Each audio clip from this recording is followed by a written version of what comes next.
I'm Kirk Lapointe, publisher and editor-in-chief of Business in Vancouver. On behalf of BIV, welcome to this special series of 3 podcasts on Indigenous business issues. The series is brought to you by Fortis BC, Energy at Work, and by TELUS, the first Canadian technology firm to launch an Indigenous reconciliation plan, available at telus.com/reconciliation. The host of this series, I'm really pleased to see her again, is Chastity Davis-Alphonse of the Heiltsuk Nation. Enjoy the conversation. Good afternoon, Chief Marilyn Slett. Thank you so much for being with us today to be a part of our special podcast series that we're launching this week in partnership with the second publication of the Indigenous Business magazine with Business in Vancouver, Makuk P. Silem. We hope that you're able to join us and share your views in a column in one of the 2022 editions. Looking forward to hearing from you and all the wonderful things that you're leading for the Heiltsuk Nation and the Coastal First Nations. So today we are welcoming Chief Marilyn Slett, who is a citizen of the Heiltsuk Nation and the elected Chief Counselor of the Heiltsuk Tribal Council, and she's currently serving her 4th consecutive term as Chief Counselor. Congratulations. And her term started in 2008. So she's been fearlessly leading her nation for close to 14 years now, and doing a lot of exciting things in the Heiltsuk Nation with reclaiming Heiltsuk territory, starting economic development opportunities, and really looking at weaving in Heiltsuk traditional knowledge and culture and language and values into this modern day world that we're all living in. And Chief Marilyn is also the president of the Coastal First Nations. So looking forward to having a discussion with you today, Marilyn, about all the exciting things you're leading. So welcome. Heiltsuk, I'm really pleased to be here with you. Thank you. Thank you for making the time.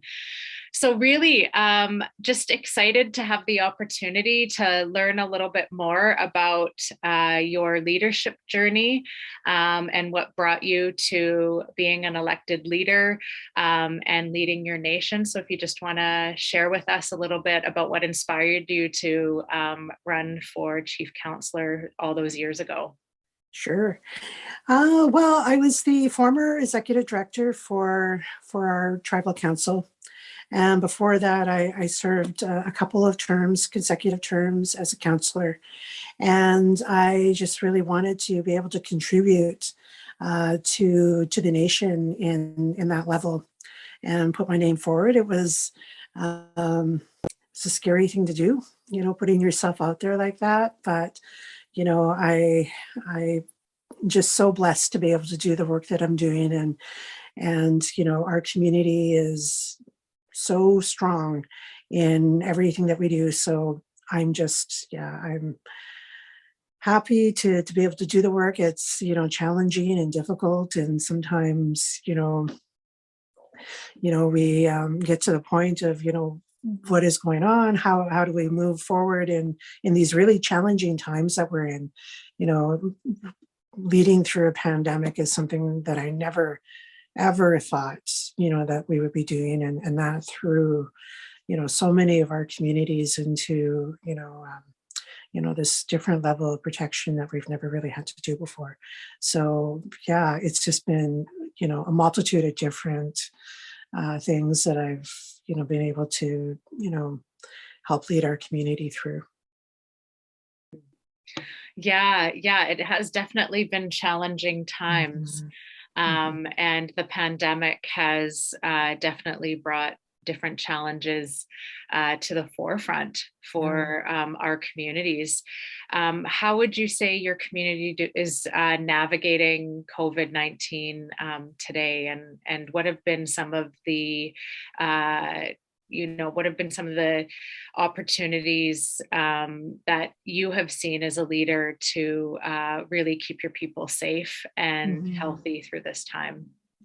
Well, we definitely went through this real protection mode early on in the pandemic, where we shut our community down, just in terms of, really limiting the traffic in and out. because we wanted to make sure that people were able to remain safe in our bubble here as a community. So we were very fortunate not to have, the outbreaks that we, observed and witnessed in other communities, surrounding us and across, around the globe. So that in itself was really good. We really did a lot of information campaigns throughout the community. One was, certainly on the vaccine. We called on, our Heiltsuk nurses and doctors and health professionals to do a lot of information sessions with our community, and we ended up having a 96% vaccination rate in our community, which was amazing. Yeah, which really adds that, good layer of protection for our community. Mm-hmm. That's wonderful Yeah. to hear that you've had that uptake Mhm. in the community to be able to ensure the health and wellness and be able to navigate through these uncertain times. Mhm. During this pandemic, though, you've still been leading the way with economic development opportunities in your community. So just showing the strength and resiliency of yourself and the nation to be able to still be accomplishing some pretty historic pieces of economic development that will contribute to your community. Did you want to just share with us about the Shearwater deal and what that means to the Yeah. Heiltsuk people? So that was something that came up. We've always had, an interest in Shearwater, and it was a family-owned business, for a good 75 years. And, but we knew that, that was something that, we, people had always said this should belong to us, right? So, it's always been there as something, in terms of a priority. We are in a reconciliation process with BC and Canada, and we call it Heiltsuk, and it's a potlatch term, and it's translates to turn something around and make it right again. We went to our language leaders in the community and knowledge holders, and they said, we don't have a word for reconciliation in our language, but this is, something that, they had proposed and said that this was, fitting, because we knew that we didn't do anything wrong in this relationship, but there was a whole lot that needed to be turned around and made right again. So it's a nation-led process. And through that, we have house posts. And our house posts are priorities that were put forward from the community. They included building the big house, which we did a few years ago, and economic development, housing, language. We knew that language needed to be a priority. I think one of the things before I get into the Shearwater, just around language, there was we had a young delegation of young women talking to Minister Mark when he was here in the summer, and they were talking about genocide and the discoveries of the children, in the unmarked graves, and they were talking about our language, and they just said that they're they're singers, this group of young ladies, and they said, they're honoring our ancestors because how will they know who we are if we don't know our language? And, this came from a really young girl. She was maybe 13 years old, the youngest from that delegation that was speaking to the minister. And I'm blown away by, the strength and the identity and that they have as young women in the community, really grounded in who they are. And, I know that we're in good hands going forward. So those are some of our house posts. One is economic development, and, a major priority in that was tourism.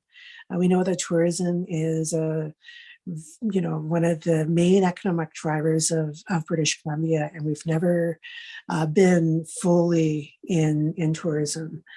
And despite where we are, we're in a beautiful, Heiltsuk territory, and Shearwater became, the owner was getting ready to retire, and we had a protocol with him with a first right of refusal.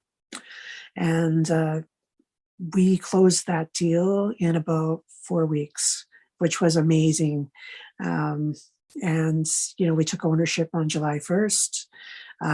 Formerly known as Canada Day for us, we reconstituted that as Heiltsuk Day here in the community, another initiative brought forward by our youth. And yesterday, just to give you a bit of context, we had a presentation from our Chief Operating Officer, who is also a Heiltsuk member. And we've employed over 40 people from our community at Shearwater. Of course, the summer is the high season and we're going into the shoulder, but we're really working hard to maintain and keep, our staff on, during the shoulder season, and just be more accessible to our community and celebrate, this land back, with Shearwater. Well, congratulations on bringing Shearwater back to the community, and on the agreement with the house posts and the opening of the big house. I know was a huge accomplishment for the community as well. And so you talk about land back when you talk about Shearwater. Can you tell us about what Shearwater was to the Heiltsuk people before it was Shearwater, and why it's important to have that land back? Definitely. I know, talking with our Kimas and to, our elders, all of our territory is really important to us. It is a village site. It is a really important area to our people. It's right across the channel from us, from Bella Bella, so it's close in proximity. And, we have, a deep history there as well.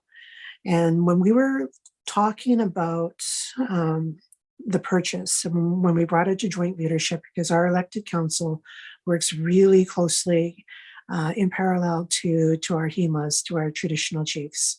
So it was a joint leadership, decision to move forward. And when we brought it forward, and we were talking obviously about the resort and all of the assets that go with it.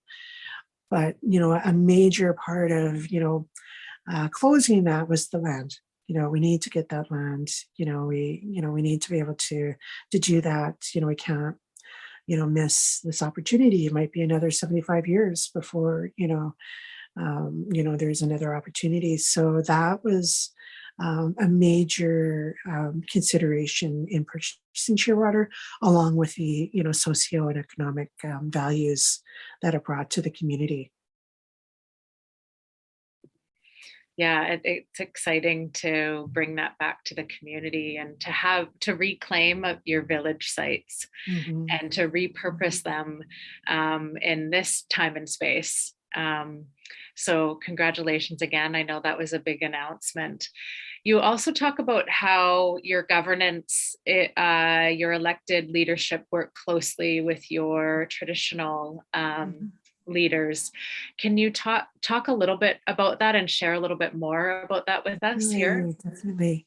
So back in 2002, we signed the tribal council signed a letter of understanding with our HEMAs, our traditional chiefs, to work together.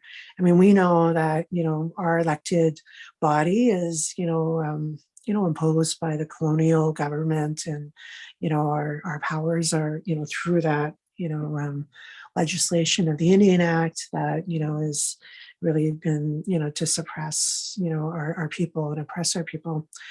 So, and our traditional governance is, our governance that has sustained us since, time immemorial. So, we all, support that and know that, it's our HEMAs that, are the, traditional governors of our nation. And we knew that if we wanted to work and be strong and do things in unity and, in a really good way, that we had to, do that. And it's been, I think something that's made our community so strong in what we do. We have, clear mandates when we're working with our HEMAs, and, we meet on a regular basis, from everything from, our Heiltsuk process to, other, business dealings, to COVID, providing, guidance on that.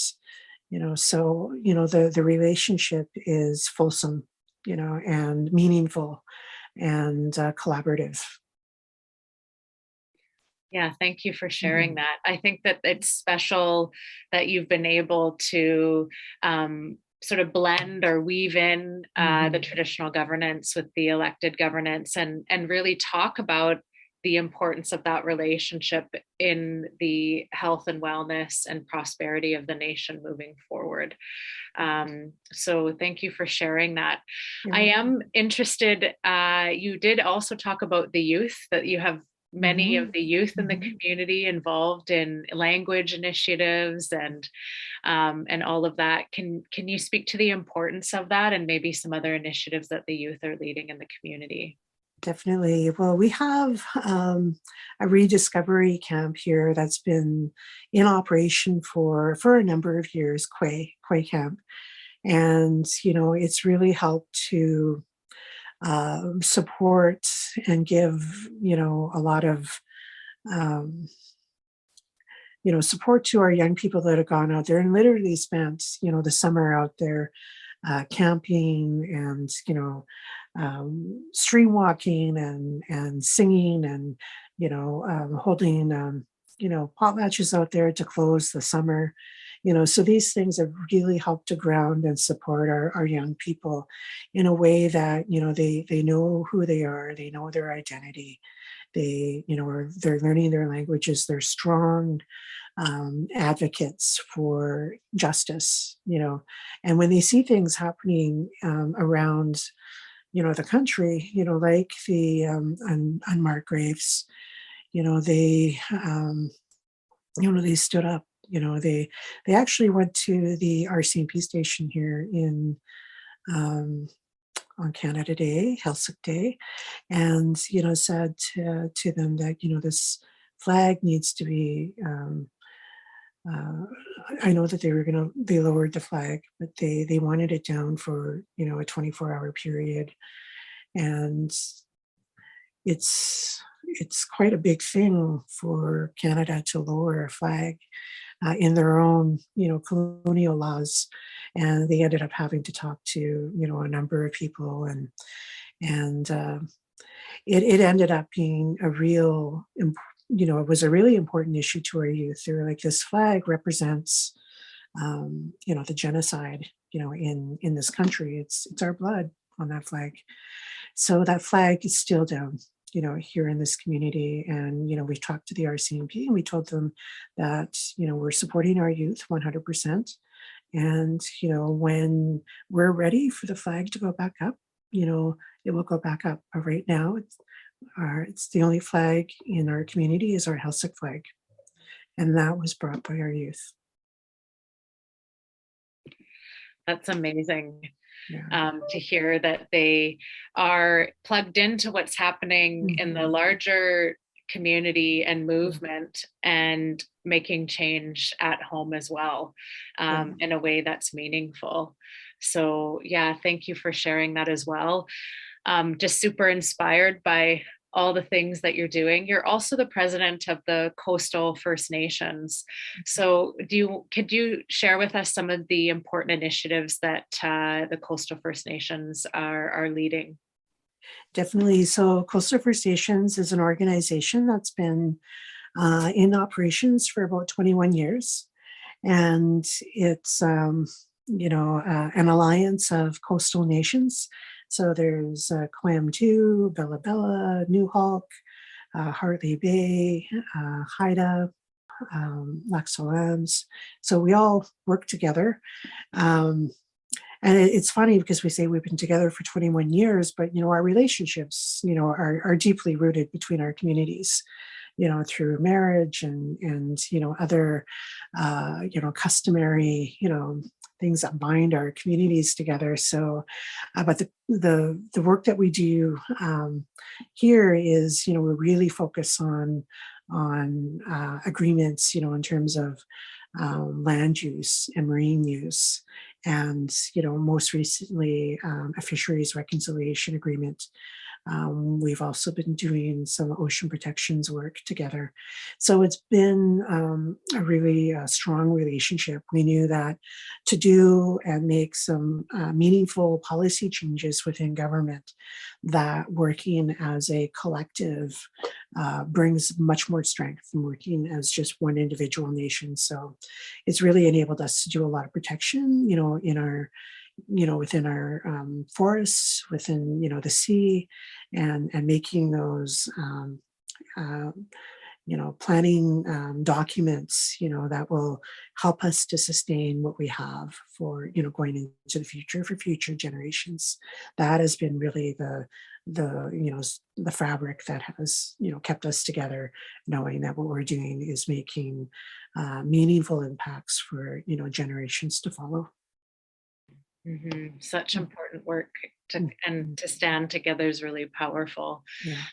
You talked about the fisheries reconciliation agreement, and I know that the Heiltsuk have also been leading in the fisheries work for a while. Do you want to just share a little bit about maybe some of the Heiltsuk work and how that may tie into the fisheries reconciliation agreement with coastal First Nations?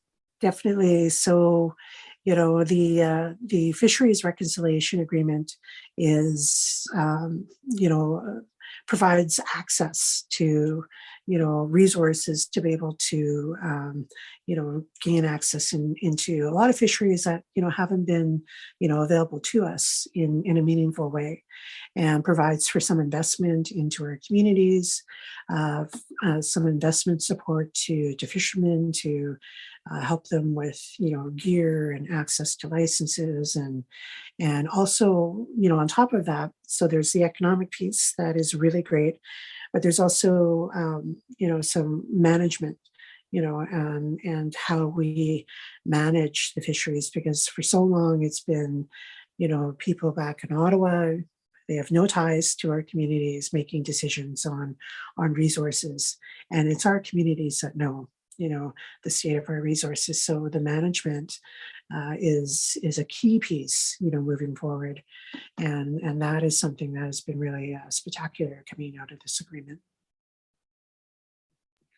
Yes, I think really important to have the Indigenous communities making decisions in their own communities that that they've been making for thousands of years, and that they've been able to sustain their resources and their lands for thousands of years, and be able to make those decisions and have them honored and recognized and acknowledged.